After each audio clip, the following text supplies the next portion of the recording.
कि बिहार के अंदर, बिहार का और उत्तर प्रदेश और हमारा झारखंड के तमाम नौजवान रेलवे की तैयारी करता है। 2018 से लेकर अब तक वैकेंसी नहीं दी गई है।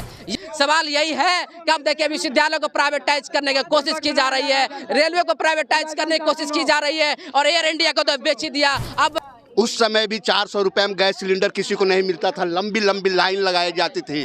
जब आपको बढ़िया फैसिलिटी मिलेगी तो महंगाई तो बढ़ेगी। जनरल में आप 400 में दिल्ली चले जाते हैं। क्या स्किल इंडिया और स्टार्टअप इंडिया फ्लॉप इसलिए हो गया है क्योंकि आप बता दीजिए मुझे, सर्वे कर चलिए गांव में लोगों को कितने प्रतिशत लोगों को रोजगार मिल गया है। बिहार के लोग ये पूछ रहा है कि हमारा पटना विश्वविद्यालय को आपने सेंट्रल विश्वविद्यालय का दर्जा क्यों नहीं दिया था। ये सवाल जरूर पूछा जाएगा आपसे कि आपने सेंट्रल विश्वविद्यालय का दर्जा क्यों नहीं दिया है। भाइयों एवं बहनों, कोई भी लावारिस वस्तु को ना छुए, लावारिस वस्तु बम हो सकते हैं। आज 14 के बाद क्यों नहीं सुनाई देता है। कैसे देखते हैं 2024 का इलेक्शन को? देखिए 2024 का इलेक्शन बहुत ही महत्वपूर्ण रहने वाला और बहुत ही ऐतिहासिक रहेगा।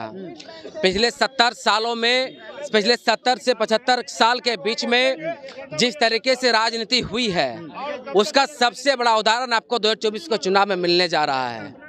यह चुनाव इसलिए महत्वपूर्ण नहीं है कि पूरा इंडिया, जितने अपोजिशन के लोग हैं वो एकजुट हो रहे हैं। महत्वपूर्ण इस बात के लिए है, इस देश के अंदर जितने पब्लिक यूनिवर्सिटीज है उसको बंद करने की साजिश चल रही है। यह चुनाव इसलिए महत्वपूर्ण है कि इस देश के अंदर किसान आत्महत्या करने को मजबूर हो रहे हैं। यह चुनाव और इसलिए महत्वपूर्ण होगा कि हमारे 700 जवान को शहादत देनी पड़ी थी अपने कानून को वापस लेने के लिए। यह चुनाव इसलिए और महत्वपूर्ण हो जाता है। यह चुनाव और महत्वपूर्ण इसलिए हो जाता है कि बिहार के अंदर, बिहार का और उत्तर प्रदेश और हमारा झारखंड के तमाम नौजवान रेलवे की तैयारी करता है। 2018 से लेकर अब तक वैकेंसी नहीं दी गई है।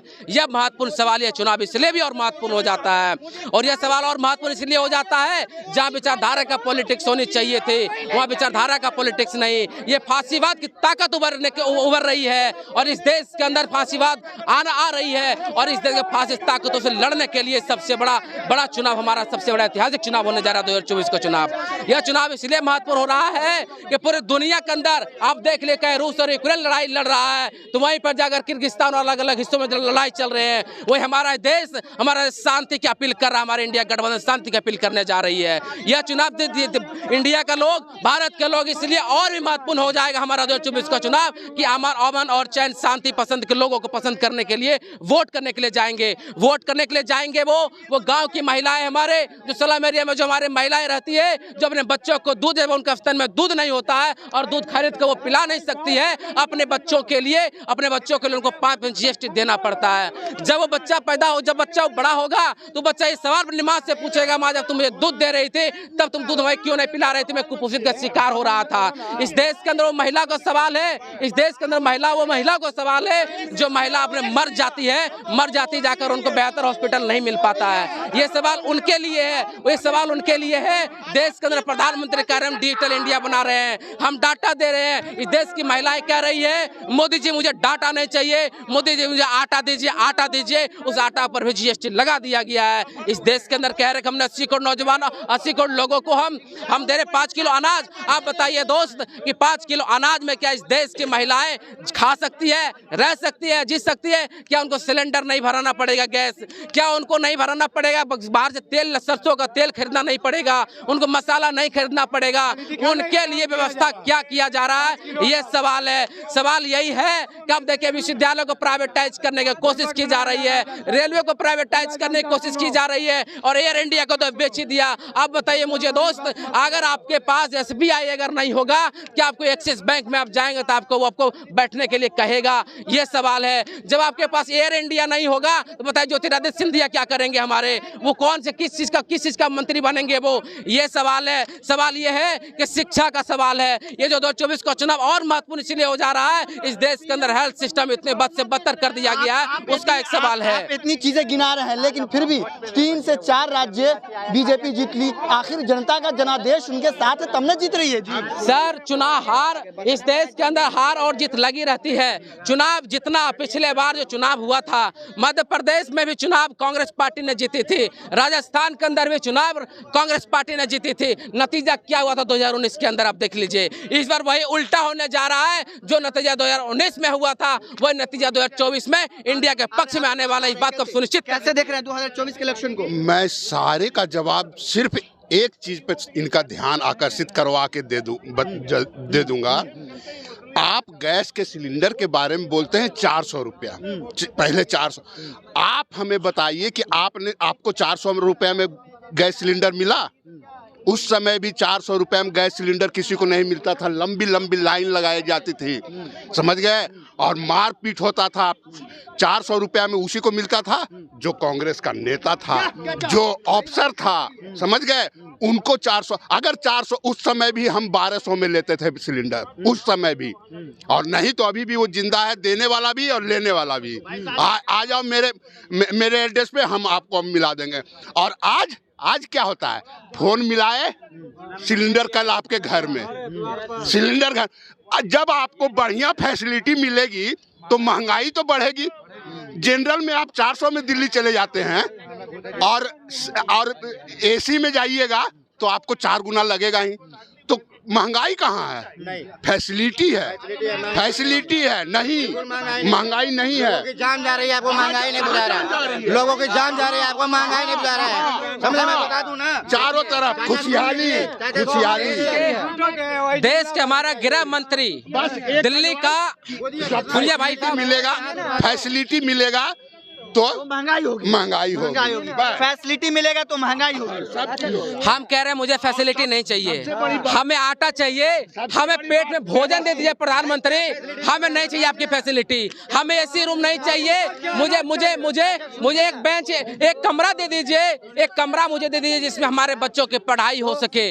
मुझे हमारे हाथ में तलवार की जरूरत नहीं है, हमारे हाथ में कलम दे दीजिए जिससे अपने अधिकार की हम बात कर सकते हैं। हम इस बात के लिए आपको वोट करेंगे प्रधानमंत्री जी। हम प्रधानमंत्री से कह रहे हैं कि हमें नहीं चाहिए, हमें नहीं चाहिए आपके जो स्किल इंडिया और स्टार्टअप इंडिया की आप बात कर रहे हैं। आपके स्किल इंडिया और स्टार्टअप इंडिया फ्लॉप इसलिए हो गया है क्योंकि आप बता दीजिए मुझे, सर्वे कर चलिए गांव में लोगों को कितने प्रतिशत लोगों को रोजगार मिल गया है। अब देखिए बीटेक जो किया हुआ है, जो व्यक्ति बीटेक किया हुआ जाकर देखिए उनकी कंपनियों में हालत क्या हो रही है आज की डेट में। आज बीटेक करने वाले को लोगों को 20,000 में वो काम कर रहे हैं, 10,000 में काम कर रहे हैं। बताइए उनकी स्थिति इतनी बदतर हो गई है। आपको सवाल क्यों नहीं किया जाएगा? मैं बिहार से आता हूं, मैं बिहारी हूं, बिहार के लोग ये सवाल क्यों नहीं करे प्रधानमंत्री जी? आपको 40 लोकसभा सीटों में आपको 39 लोकसभा सीटें हमने दिया था। बिहार को आपने कितना विश्वविद्यालय देने का काम किया था? आपने बिहार को कितना यूनिवर्सिटी देने का काम किया था? आपने बिहार को कितना एम्स देने का काम किया था? ये सवाल आपसे क्यों नहीं पूछा जाएगा? ये बिहार के लोग ये पूछ रहा है कि हमारे पटना विश्वविद्यालय को आपने सेंट्रल विश्वविद्यालय का दर्जा क्यों नहीं दिया था? ये सवाल जरूर पूछा जाएगा आपसे कि आपने सेंट्रल विश्वविद्यालय का दर्जा क्यों नहीं दिया है। बताइए, हमारे मुख्यमंत्री नीतीश कुमार ने उनको मंच पर कहा था कि प्रधानमंत्री जी हमारे पटना विश्वविद्यालय को आप हमें सेंट्रल विश्वविद्यालय का दर्जा दीजिए।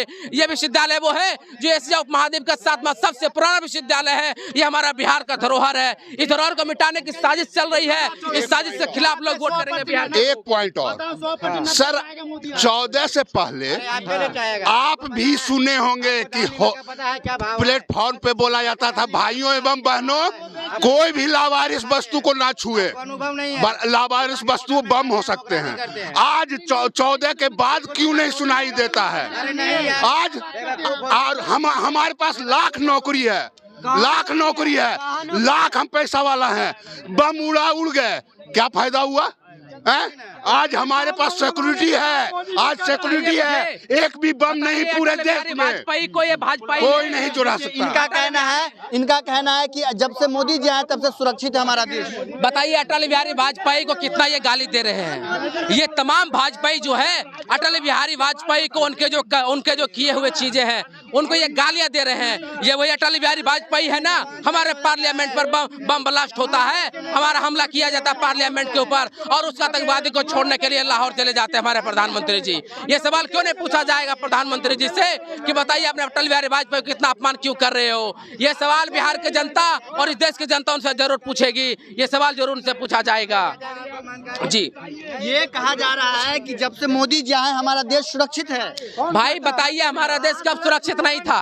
हमारा देश कब सुरक्षित नहीं था ये बताइए मुझे। क्या देश के अंदर जो 14 के बाद देश सुरक्षित हुआ है? ये वही बात हुआ, क्या नाम है हीरोइन का, भाई बताइए, मैं भूल रहा दिखाऊं? वो हीरोइन जो बोल रही थी 2014 के बाद आजाद हुआ, कंगना रनावत में कहा, कंगना रनावत, बताइए वो क्या कह रहे 2014 के बाद आजाद हुआ है? बताइए इनके इतिहास जब जानेंगे आप तो भारत छोड़ो आंदोलन में इनके इतिहास ये है कि भारत छोड़ो आंदोलन में ये नहीं थे, ये चापलूसी कर रहे थे, ये चापलूसी कर रहे थे भारत छोड़ो आंदोलन में। ये वो लोग हैं, ये वो लोग हैं इस देश के तिरंगे झंडे को अपनाने से मना कर दिया था। ये वो लोग इनके काले इतिहास को जानेंगे संघ के तो ये 12 साल का नौजवान जब तिरंगा झंडा जब लहराता है उनको हत्या करने की कोशिश की जाती है। ये इनके इतिहास रही है, इनके इतिहास ये रही है, ये इनके इतिहास ये रही है कि सावरकर लगभग 5 से 7 बार उनको माफी मांगा था, उनके पेंशन लिया था। इनके इतिहास ये रहे, उन विचारधारा से ये लोग आते हैं। ये हिंदू महासभा के लोग हैं, ये हिंदू महासभा के लोग ही भारत छोड़ो आंदोलन में भाग नहीं लिया था। ये इनके काला इतिहास रहा है। ये कभी भी देश की आजादी की लड़ाई नहीं लड़ी थी, ये हमेशा हिंदू मुसलमान ने बांटने की कोशिश की थी। ये 2024 का चुनाव में जब इस देश के लोग जब वोट करने के लिए जाएगा, इस बात को दिमाग सुनिश्चित करके जाएगा कि आने वाला भविष्य में हमारे बच्चे को रोजगार मिलेगा या नहीं मिलेगा।